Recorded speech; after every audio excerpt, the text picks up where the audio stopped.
दोस्तों नमस्कार। आप सभी सदस्यों का स्वागत है गवर्नर जनरल वाली सीरीज लॉर्ड लिटन। आज अपन देखेंगे बहुत जल्दी, बहुत मतलब टाइम नहीं लगाएंगे। 1876 से लेकर 1880 तक लॉर्ड लिटन का कार्यकाल था। तो लिटन की निकल गई साहब 1876 से लेकर 80 तक, है ना। लिटन की निकल गई है। और ये जो लिटन था ना भाई भाई अच्छा खासा राइटर था, पोइट भी था, कवि भी था, नोवेल भी लिख लेता था, इसका मतलब राइटर भी है। तो ये जो इसको ना स्पेशल नाम से जाना जाता था लिटन को, जिसको कहते थे ओवन मेरिडिथ। तो ये अगर सवाल आ जाए कि ओवन मेरिडिथ किस ब्रिटिश वायसराय या गवर्नर जनरल को कहा जाता था, तो लिटन को कहा जाता था। क्या कहा जाता था? Oven Meredith. ठीक है। और इसी के टाइम पे, क्योंकि ये तो सब डूबा हुआ था अपनी पोइट्री वोइट्री में और उल्टी सीधी चीज़ों में, तो इसी के टाइम पे इंडिया में अकाल पड़ गया। और अकाल पड़ गया तो बहुत सारे इलाके हिंदुस्तान के तबाह हो गए, जैसे मद्रास, बम्बई, मैसूर, हैदराबाद, और जो मिडिल इंडिया है, मध्य भारत है, मध्य प्रदेश वगैरह, और ये जो छोटा सा थोड़ा बहुत पंजाब, ये इस अकाल से बुरी तरह प्रभावित हुए थे। तो इस अकाल के बारे में हमने जाना कि ये अकाल 1876 से 80 के दौरान, 1876 से 78 के बीच में आया था। और इसको कंट्रोल करने के लिए इस लॉर्ड लिटन ने एक आयोग बनाया था, एक कमीशन बनाया था, जिसको कहते हैं स्ट्रेची कमीशन। रिचर्ड स्ट्रेची इसके अध्यक्ष थे। और स्ट्रेची इसको कहा जाता है अकाल अध्यक्ष को। अच्छा, जो अकाल आयोग बना था उसको कहते थे स्ट्रेची आयोग, और ये बना था 1880 में। अकाल आयोग 1880 में बना, स्ट्रेची इसके अध्यक्ष थे और गवर्नर था लॉर्ड लिटन। ठीक है। और देखो इसके टाइम पे क्या हुआ। तो लॉर्ड लिटन के टाइम पे दोस्तों एक एक्ट पारित हुआ था, जिसको इंग्लिश में कहा जाता है royal titles act. Royal titles act 1876। Hindi में इसको कहते हैं राजकीय उपाधि अधिनियम या फिर शाही पद अधिनियम, एक ही बात है। इंग्लिश इसकी ज़्यादा सही है, royal title act. Royal title act. तो कभी कभी क्वेश्चन ऐसे आया भी है मैचिंग कराने के लिए, रॉयल टाइटल एक्ट किसने, किस कार्यकाल, किस गवर्नर जनरल के कार्यकाल में आया, तो लॉर्ड लिटन के कार्यकाल में आया, और ये 1876 में आया था रॉयल टाइटल। ठीक है। इसी लॉर्ड लिटन के टाइम में इंडिया में पहली बार दिल्ली दरबार लगा। दिल्ली दरबार का मतलब होता है कि विदेश से, यानी इंग्लैंड से राजा रानी वगैरह आने हैं। तो इसमें विक्टोरिया, जो रानी विक्टोरिया हैं ब्रिटेन की, वो इंडिया में आई और उन्हें केसर ए हिंद की उपाधि भी दी गई थी। और कब आई थी ये आयोजन कब हुआ था? तो हैप्पी न्यू ईयर वाले दिन हुआ था 1877 में, यानी 1877 में। ओके।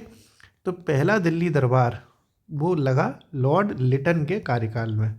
लॉर्ड लिटन के कार्यकाल में कब लगा? 1 जनवरी 1877 को। कौन आई थी? तो महारानी विक्टोरिया आई थी। क्या उपाधि दी थी? केसर ए हिंद की उपाधि दी थी। ठीक है। फिर इसके टाइम पे दोस्तों एक एक्ट और आया था। एक एक्ट तो आपने ये देख लिया, रॉयल टाइटल्स एक्ट।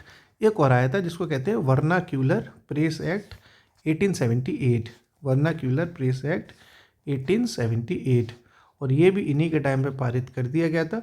और वर्नाक्यूलर प्रेस एक्ट का मतलब था मीडिया से, प्रेस माने मीडिया होती है ना, जो हिंदुस्तान के अखबार थे, देसी भाषा के जो अखबार थे, हिंदी के, बांग्ला के, मतलब जो अंग्रेजी के ना हो, और देसी भाषा मतलब हिंदुस्तान में जो भाषाएं बोली जाती हैं, हिंदी के, बांग्ला के, किसी भी भाषा के जो हिंदुस्तान में बोली जाती है, उन भाषाओं के अखबारों पर, समाचार पत्रों पर बैन लगा दिया गया, प्रतिबंध लगा दिया गया। ठीक है। इसी वजह से एक पत्रिका है बहुत फेमस, उसको, क्योंकि वो जो पत्रिका थी वो इंग्लिश में नहीं थी, तो अभी ये एक्ट आ गया कानूनी, तो उस पत्रिका को रातों रात अंग्रेजी में बदल दिया गया था।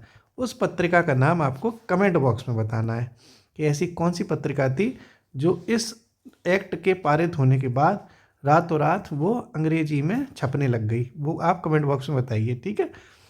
अगर आप कमेंट बॉक्स में नहीं बता पाते तो मैं अगले वीडियो में आपको उसका आंसर बताऊंगा।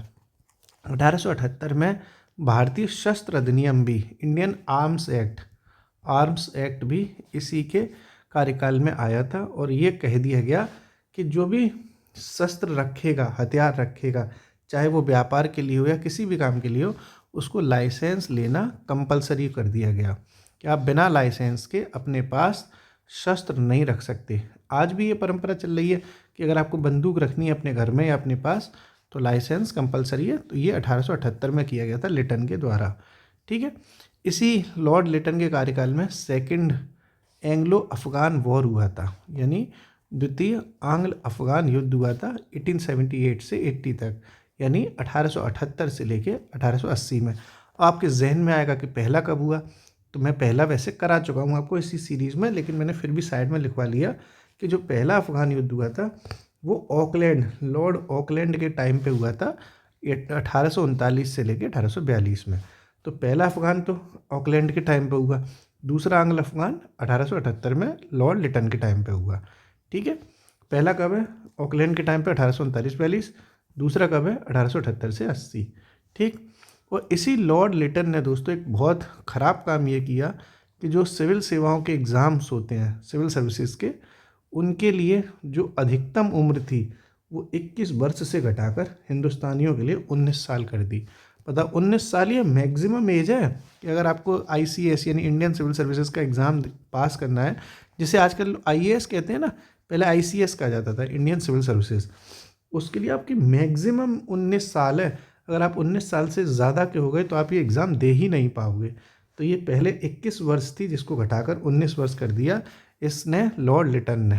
कितना बेकार आदमी था ना। तो इस तरीके से आपने ये लिटन की कारनामे देखे।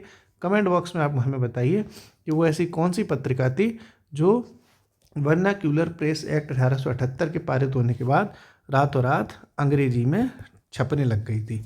शुक्रिया।